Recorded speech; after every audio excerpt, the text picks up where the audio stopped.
The following program was produced by the Theosophical Society in America. Thank you all for coming tonight, and for everybody who's watching us on the internet, I'd like to thank you for taking time to come and listen as well. The second object of the Theosophical Society is to encourage the comparative study of religion, science, and philosophy. And here at the Center for the American Section, oftentimes when we open up a program, such as the Thursday night lecture or the open mic, we give our mission statement, which draws from the three objects. And you may have noticed that when we give the portion that gives a nod to the second object, we append the arts onto the end. So we say that we encourage the comparative study of religion, science, philosophy, and the arts. And this is somewhat of a break from tradition, but I really do think that it's just as well that we do this. The second object, really at the core of it, is synthesis. And from some points of view, there are those who even say that Theosophy is essentially a synthesis of religion, science, and philosophy. And it occurs to me that synthesis is really the keynote of art done well. When you think of any art form, whether it be painting, sculpture, or poetry, you really have two things going on. You have sort of a technical skill being practiced. To steady your hand and to build skill in painting requires practice, training. There's lots of theory behind that. But then there's the other side of art, or true art, as Kandinsky would say, is the heart and soul that we put into it. And the true artist, he would say, is somebody who's able to bring these things together. And really, this is true in any field, whether it be the arts, whether it be religion, science, or philosophy. There are scientists, but then there are people like Albert Einstein, who, not to knock his technical skill in science, but many people are of the opinion that what was really extraordinary about Einstein was his vision. He had these ideas about a different world and a different sort of physics, which he then later proved. He was able to imagine these things, sort of stretch the boundaries of the possible, and bring something truly inspiring to the masses. And I think that this is really what sets some people apart, no matter what their field, is that occasionally there are people who are able to do whatever it is that they do with great artistry, with great poetry and talent. And Wassily Kandinsky is certainly one such person.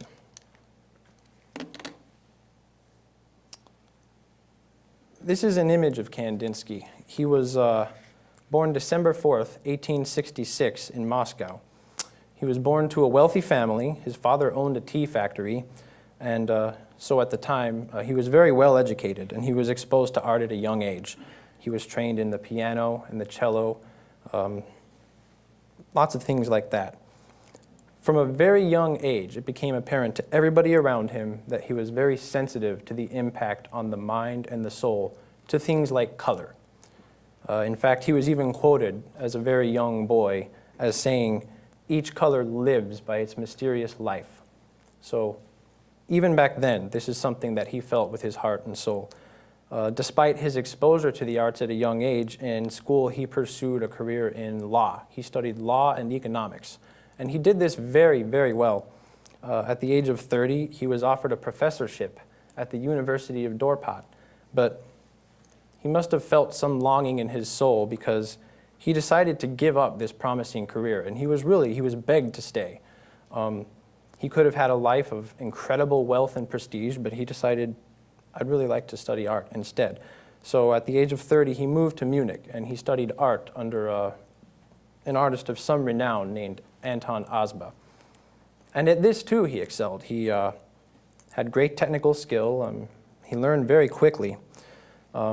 But there was a sort of a turning point in his artistic career when he went to a gallery and he viewed Monet's Haystacks, which are actually presently on display at the Art Institute of Chicago. I've seen them. And basically what they were a study done by Monet. There was a field with some bales of hay that were stacked up in it. And he kept visiting this field at different times of the day, in different light conditions, and at different angles, and he painted these same haystacks over and over again. And when Kandinsky saw these paintings, he was incredibly moved by them, but he was also somewhat disturbed. And there's a quote from one of his journals regarding one of the works that he saw.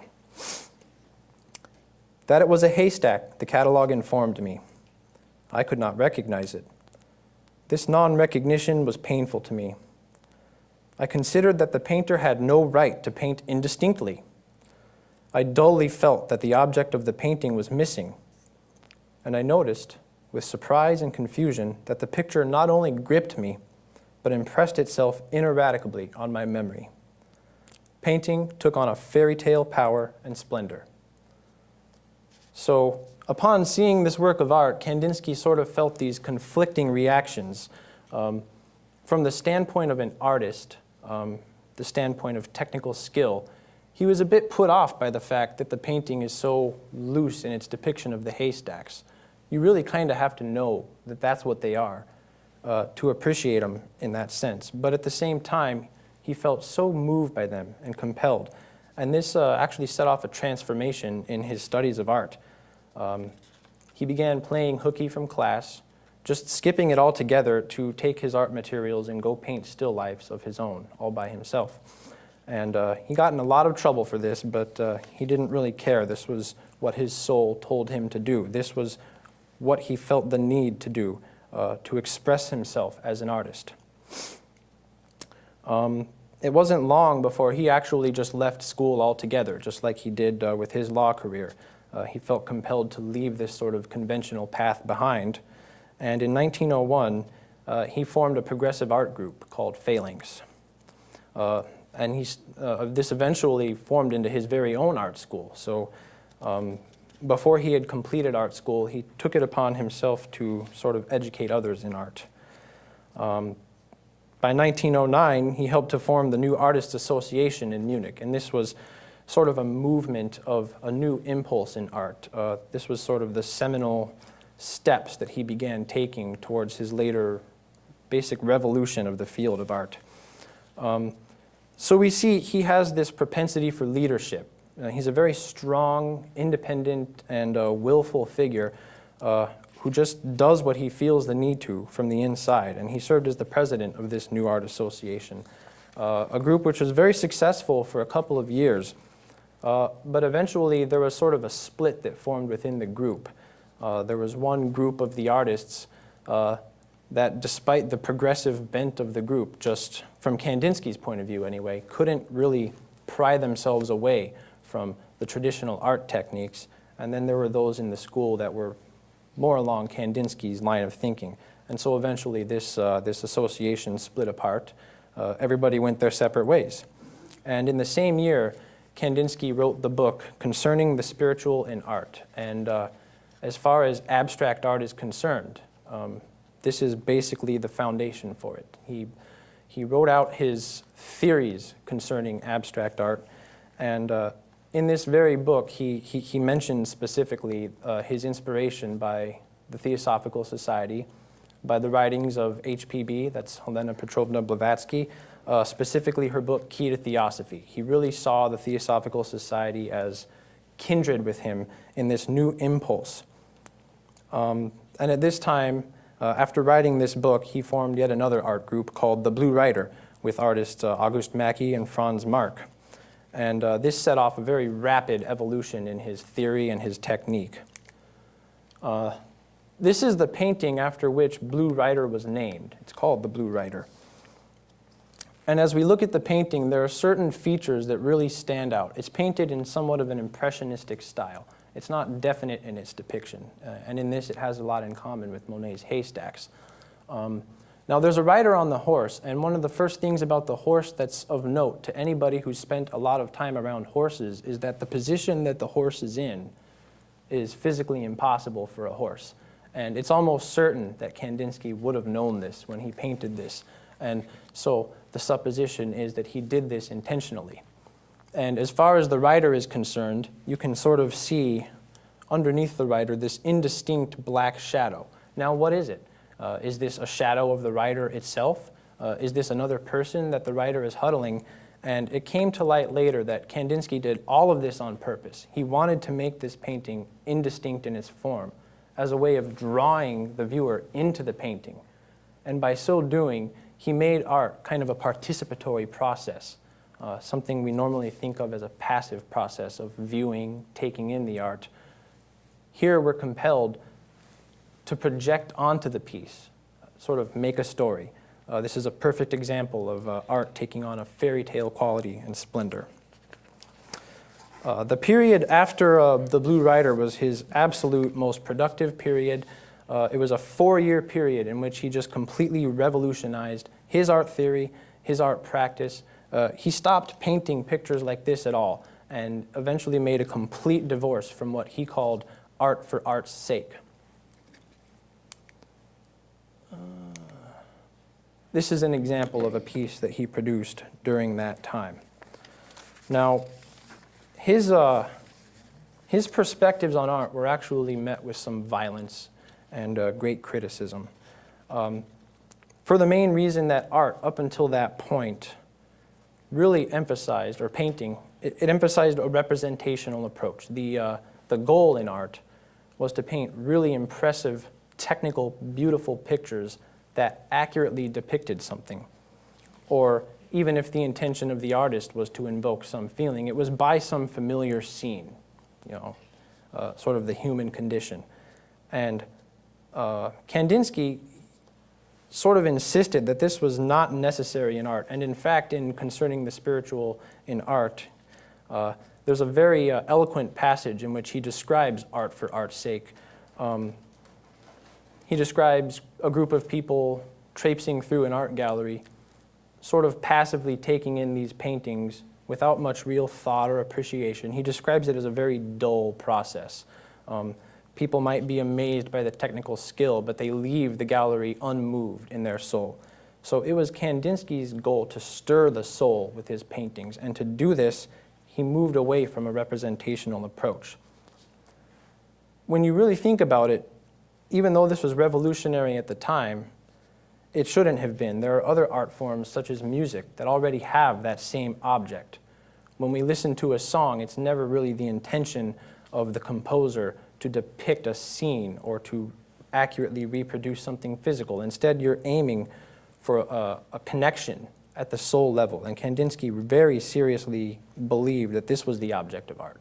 To him, even if you did paint a painting that was technically marvelous, the idea is to invoke these feelings. And in fact, he began to use musical terminology to describe his artwork. He called some pieces improvisations, and some of his more famous works were called composition. This right here is composition 7. So music just sort of entered into his artwork, and as I'll describe later on, it was a very crucial part to his art theory. In 1921, Kandinsky once again showed his bent for leadership by joining the Bauhaus. And this is a piece from that period. The Bauhaus in Germany was actually an academy founded by Walter Gropius. If anybody in the local Chicago area is familiar with the controversy surrounding a hospital that was going to be bulldozed in the plans for the 2016 Olympics to make room, he designed those hospitals. So the Bauhaus was actually primarily an architectural school. But Kandinsky was asked to come and teach at that school, and he was a leading figure there. He taught classes in advanced art theory, and it was here that he sort of developed and built on his art theory that began in Concerning the Spiritual in Art, and built the technical angles in a piece called Point and Line to Plane. Compared to Concerning the Spiritual in Art, this book is not so poetic. He literally goes into the art theory of how you build a piece of art like this. He called it the science of art, which is kind of ironic when you think about that what he was doing was trying to go at the heart and soul of something. And this seems like a contradicting approach then. If his whole attitude was of soul expression, why would he bring this technical bent into it? But some reflection on why he might have done that yields some interesting results. So his artwork began to emphasize geometry and form, and that's what we see in this piece here. There are lots of sort of sharp and angular elements to this piece, definitely structured. The Bauhaus was under incredible stress from the Nazi regime to end its activities. They were not very happy, and the Bauhaus had to move several times during its career and eventually just had to be completely shut down.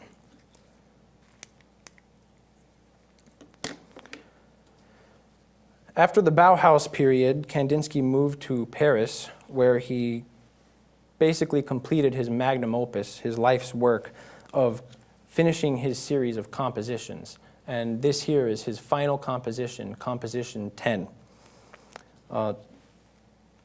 To the naked eye, it seems a little bit chaotic, sort of loose. But the truth about all of his compositions, and really all three of the pieces that I've shown here so far, is that there isn't a single element of these pieces of art that he didn't spend considerable time thinking about and planning out. He, in the theory that he developed in Point and Line to Plane, he sort of developed this science. And so we see here that even the most tiny point in the artwork, the little dots that we see around the edge of the artwork, every swirl and every curve was skillfully intended to create a certain reaction in the viewer. He strongly believed that color and geometrical form all carried certain vibrations. He described this as vibrations that affected the viewer on a spiritual level. So oftentimes when we view abstract art, especially if we're new to it and not familiar with these ideas, we think, what is that? We'll see, a crazy sculpture that looks like just a bunch of bent metal, and we think to ourselves, why would somebody do this? It literally baffles the mind, and what we don't realize, I myself thought this until I studied Kandinsky, is that that's never the point. The point is what the pieces invoke inside you, the resonance between the soul of the viewer and what's painted on the canvas.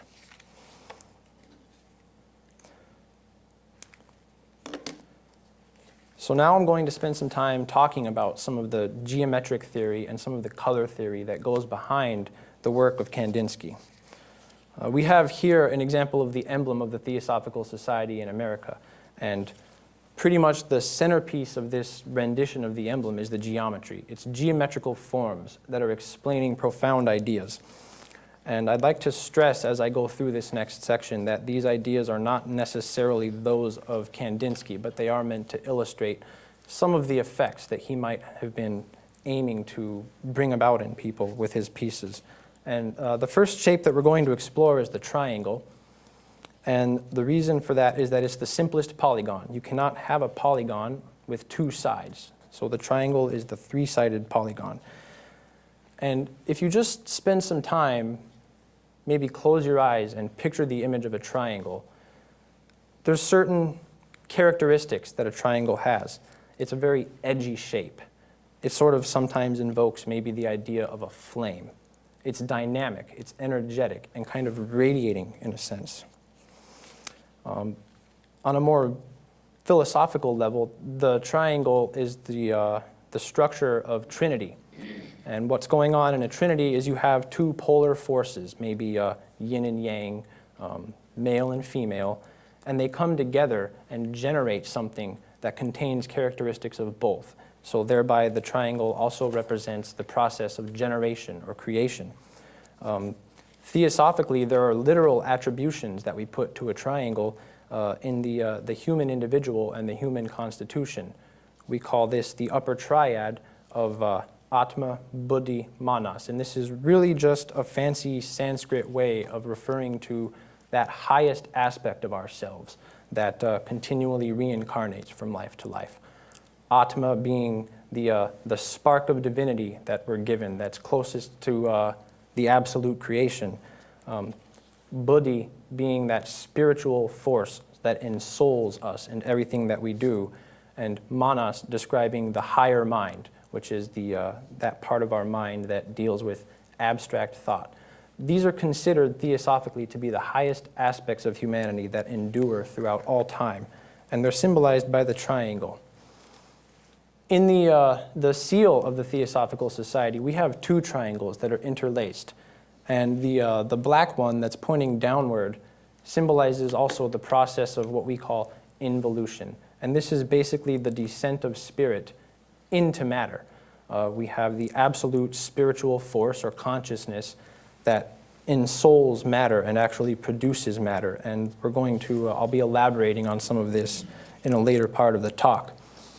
At the same time, the white triangle that's pointing upward illustrates the theosophical idea of the evolution of consciousness in matter. So after consciousness has imbued matter and crystallized itself in form, then there's the task of evolving back upwards towards divinity. And in Concerning the Spiritual in Art, Kandinsky had a lot to say about the triangle that is taken straight out of theosophical ideas. And I'm going to read an excerpt from that.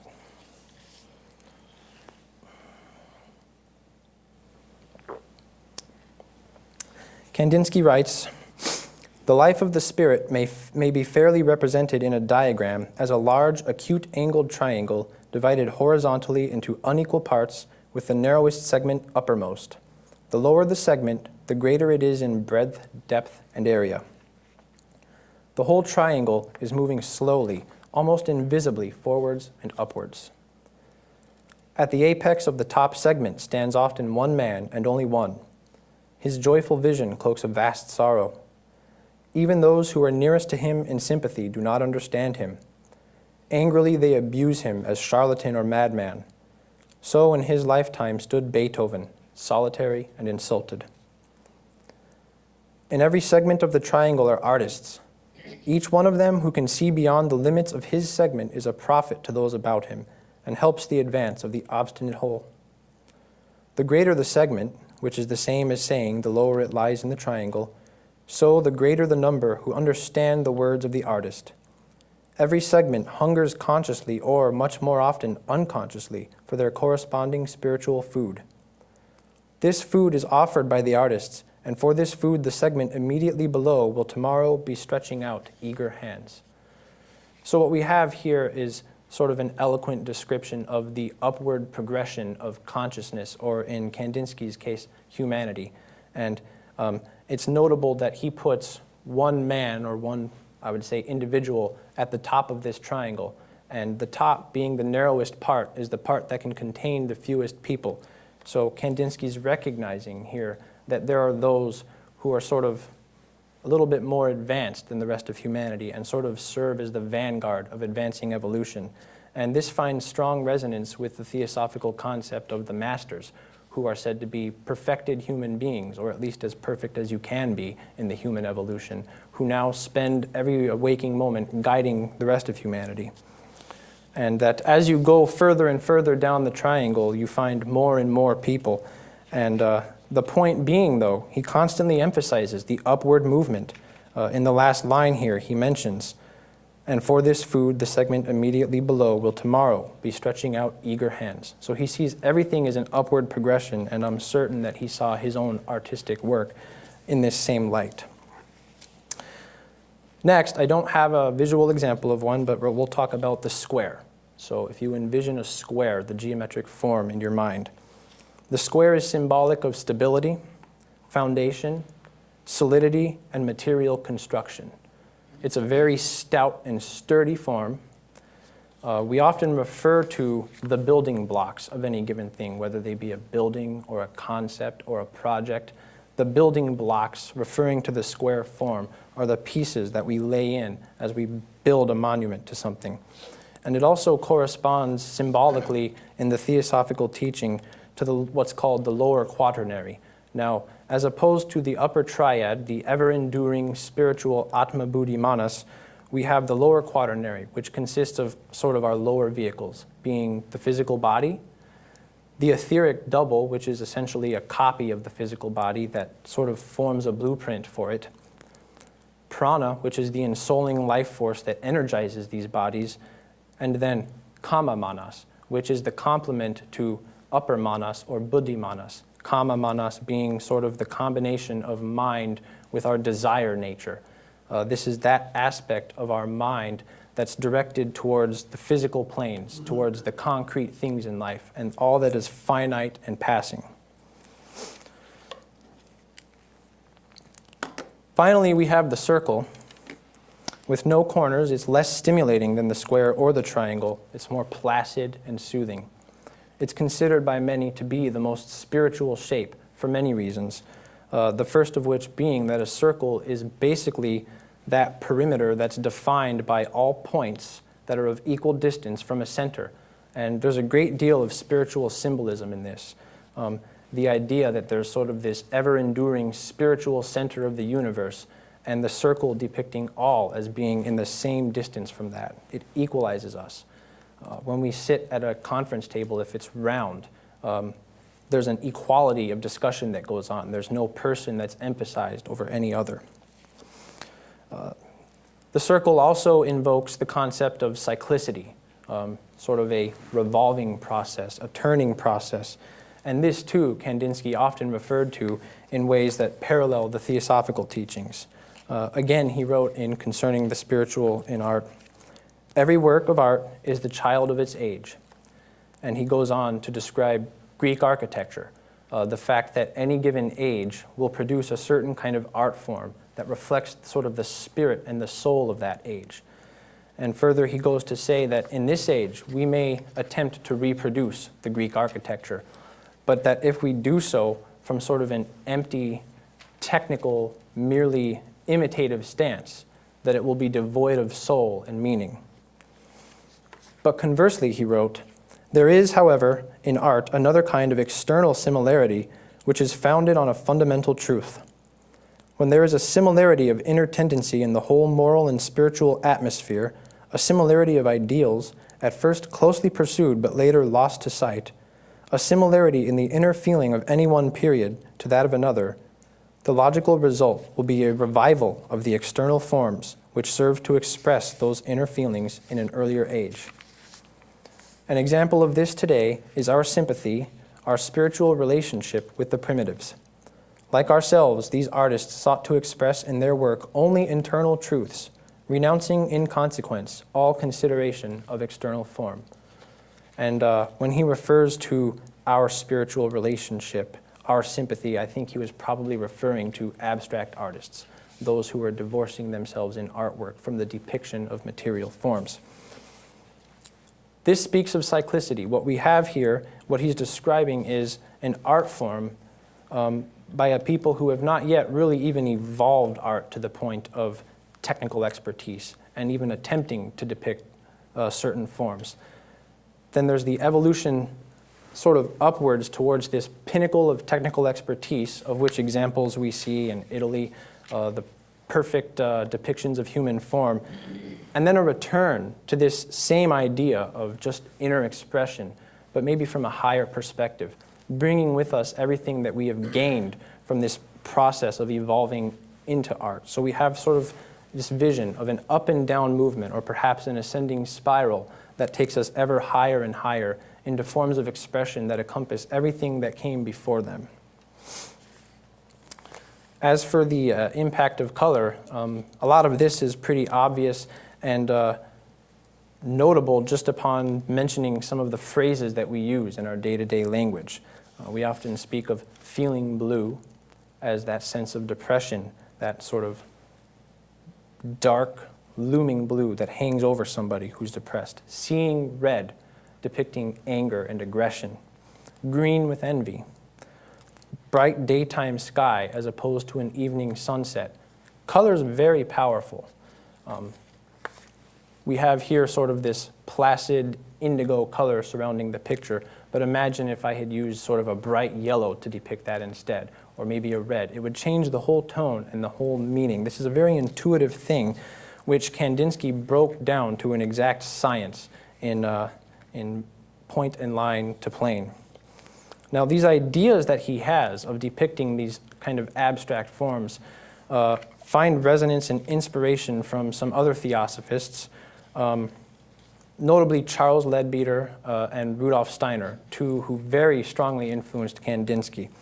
And we'll get to how in just a minute, but to sort of understand why these theosophists had the impact that they did on Kandinsky, we need to look at another quote from him in his essay on the question of form. He stated, "Even dead matter is living spirit." So what he's saying here is that there is no such thing as dead and empty matter. which is really strange coming from a person who's just gotten done explaining why some art is dead, but I digress. There is a sort of a foundation in the Theosophical teachings for stating this same truth. And Theosophy, this is the what's called the Leadbeater Chart. And this is a chart of the manifestation of all of existence. And for our purposes here, we're going to ignore all of this technical stuff over here. The main point is that this chart sort of depicts a continuum between spirit and matter.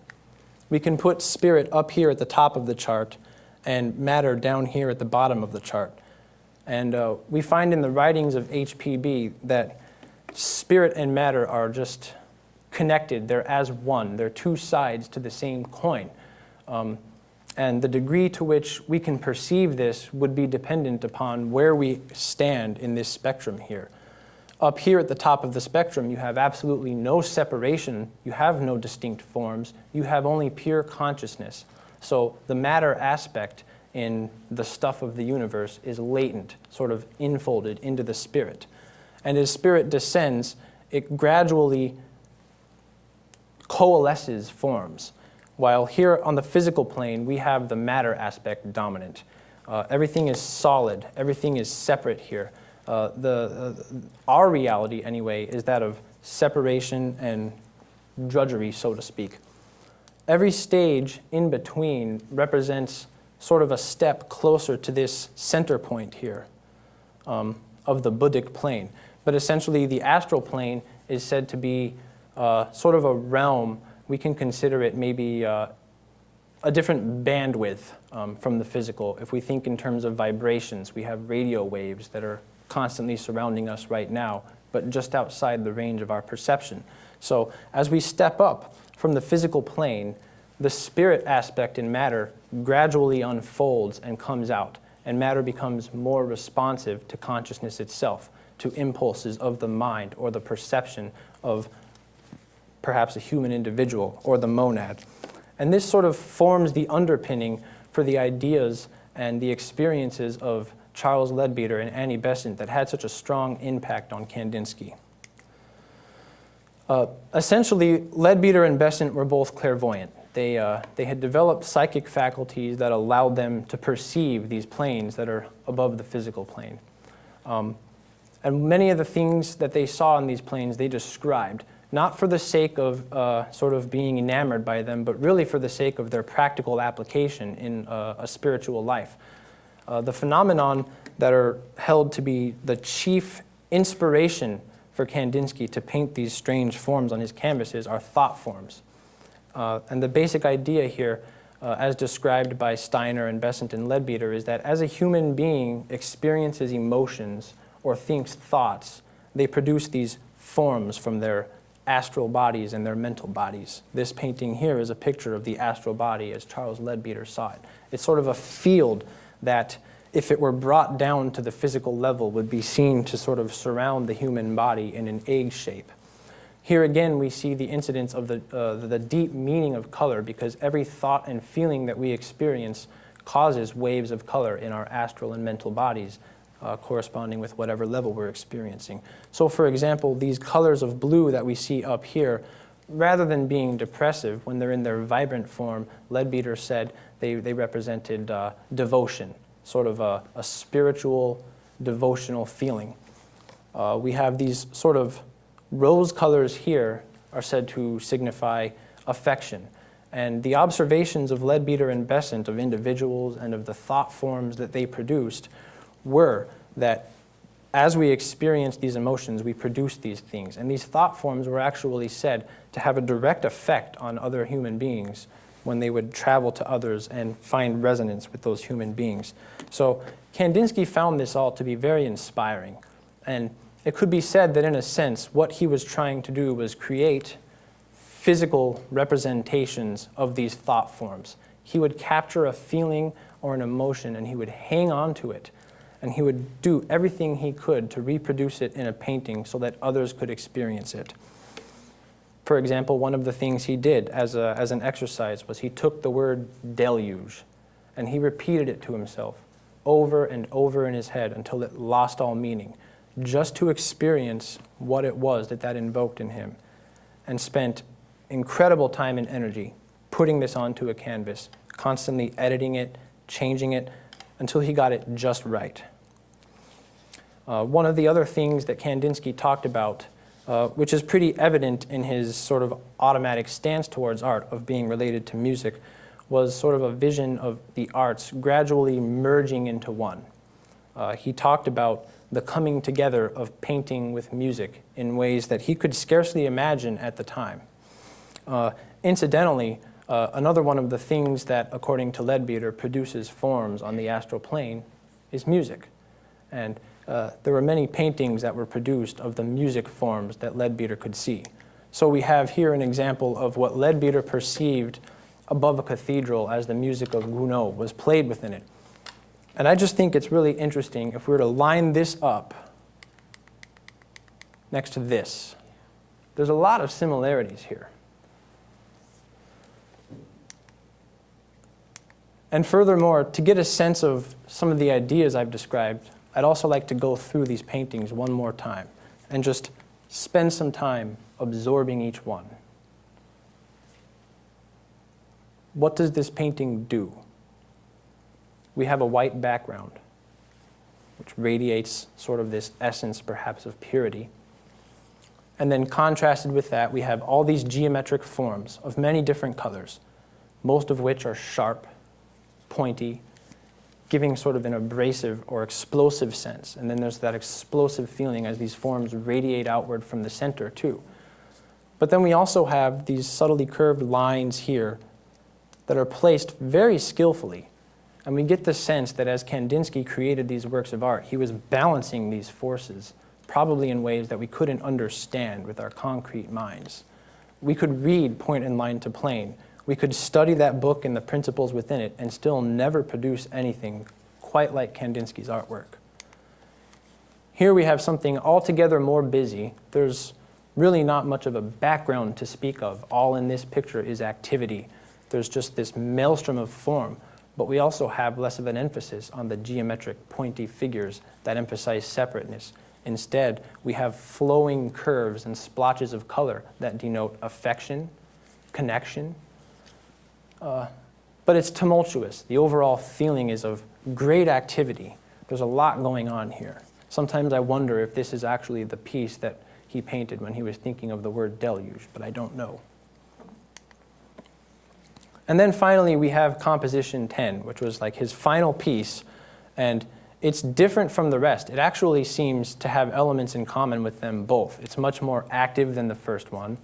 There's much more here, but there's also that tendency towards curvature rather than geometric form.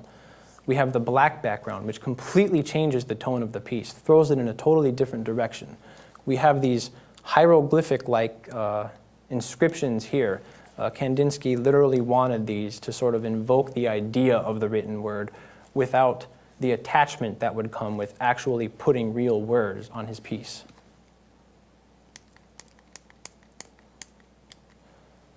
So in closing, keeping in mind the vision of Leadbeater here, of the forms that are created by the music of Gounod, and also the idea that Kandinsky had about the evolution and the eventual merger of the different forms of art, I'd just like to end this presentation with some thoughts and some speculations about what it all means. Today, we actually have many examples of this sort of synthesized form of art that Kandinsky talked about. I remember when I was younger going to the Denver Planetarium and seeing a laser show where the lasers were sort of dancing with music. This is perhaps the kind of thing that Kandinsky was talking about.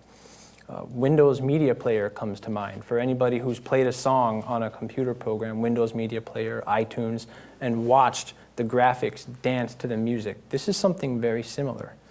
But there's a deeper way of understanding this too, because Theosophy, the writings of Blavatsky and Leadbeater and Besant suggest to us that as humanity evolves, we'll actually sort of rise up off of the physical plane. Our consciousness will be focused on the astral plane, which is where Leadbeater sees things like this happening. And there's another theosophist of some renown named Geoffrey Hodson, who is also clairvoyant. And he tended to focus on the activity of what's called the Deva kingdom, which is another way of saying the angelic kingdom. He had a deep relationship with the Devas that he could perceive, and one of the things he wrote about quite often was their color language, that they didn't communicate to each other in words. They sort of communicated to each other in flowing forms of color that communicated their ideas much more distinctly than our words ever could, because they were a direct expression, an immediate response from the thoughts of these beings. And if this is just what a conversation looks like, a statement between a Deva, imagine what kind of art forms we might have in the future. I think it's really quite amazing. So Kandinsky, in the revolution that he brought about in art, showed a tremendous vision. The fact that he had this gift to give to everybody, despite the great scorn that he faced, his willingness to give up a prestigious career in law and economics to pursue this and to give this to humanity is a great testament to his character. And he's definitely one of those great figures that I mentioned in the beginning, who not only did what he did well with technical skill and expertise, but infused his work with a life of spirit. He really poured his heart into everything. So thank you very much, and I guess I will open the floor to questions.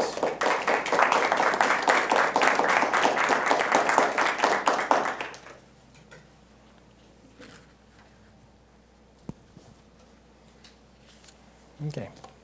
We have the microphone. We have a microphone to go around. Well, I don't know what the orthodoxy of the Theosophical presentation of things is, but does Swedenborg have anything to do with this kind of, I don't know, geometry of experience and a kind of a building of, I'd call it some, for lack of a better term, transcendence, which seemed to be an object of Swedenborg's thought?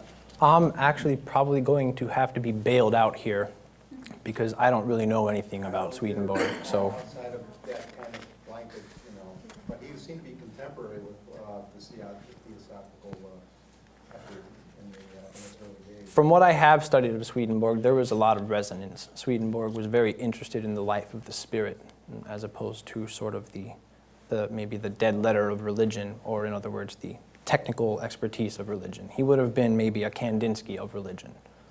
Yeah, and on the other hand, any technical consideration of philosophy per se, he seemed to take that route. Mm-hmm. It's a good observation. Do you think Kandinsky was clairvoyant in some way, that he could see some of the thought forms, especially because of that remark when he was a child? Is there any reference, or what do you think? Well, there's one, but it's disputed, which is why I didn't put it in my talk. But there was actually a situation in which he attended an opera, or something along those lines. I'm not remembering who the musician was right now, but he described allegedly an experience that to me sounded very clairvoyant. He described this piece as invoking not only emotions in his mind, but colors. He described the music as very yellow and green, and it was a very lively experience for him. I don't think he ever came out as saying that he literally visually saw these things, but at the very least, he was sensitive enough that all of this stimulated his mind's eye. So if it's accepted that clairvoyance exists, I believe at the very least he had the buddings of it, the sort of the beginnings of it. Sure. Seems like a very limited palette of colours. Oh, I'm sorry. It seems like a very limited palette of colours, like earth tones only. Is that in this particular piece? Yeah. Yeah, it is. And in fact, in the book that this comes from, Thought Forms, which was co-authored by Besant and Leadbeater, Annie Besant specifically speaks to the inadequacy of the earth tones that they had available to them to capture the living fire that they were able to see. So that's a good observation. I've noticed that too. I mean, you also have to picture this as moving, kind of dancing with the music, much like a Windows Media Player visualization. This is very much a dynamic thing. It's quite something, though. When was this done? When was this piece done? I honestly don't know. I don't remember the name of the artist, but it was an associate of Annie Besant and Charles Leadbeater's. It was somebody that they both knew, and they spent a considerable amount of time describing what they saw to this artist. And I'm sure there were many drafts of things like this before they arrived. What time frame are they in? 1910, 1920. Okay. Something like Same that. time. It would have been about the same time then that Kandinsky wrote concerning the spiritual in art. 1910, 1920. Yeah. Thereabouts. Yes. I just wanted to comment that your whole talk was very meaningful to me as a painter and as someone who has been more involved with line for a long time. And I'm rediscovering color, and I used to paint to music, and that would evoke the colors. But the whole talk just meant, you know, it hit me as being very meaningful and true. So thank you. Oh, you're welcome. It could be said that I did my job in giving the talk, but I really feel more that Kandinsky did his job very well to produce that in you, because really all I've done is tried to impart some of what he saw. Well, you did it well. Well, I would recommend, if you like to read, we have in our library here concerning the spiritual in art. And the excerpts that I read were from it, but he just speaks so eloquently and poetically in that book. He really makes this come to life. So.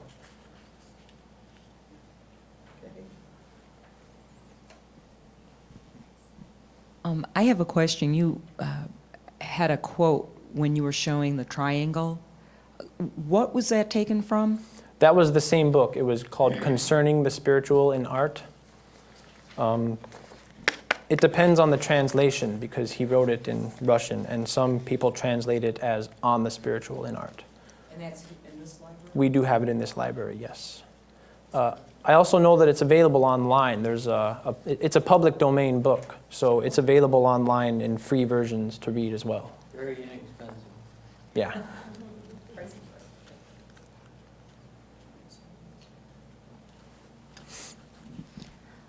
I'd also like to let you know that we had an article by Gary Lockman in an issue of Quest magazine on Kandinsky.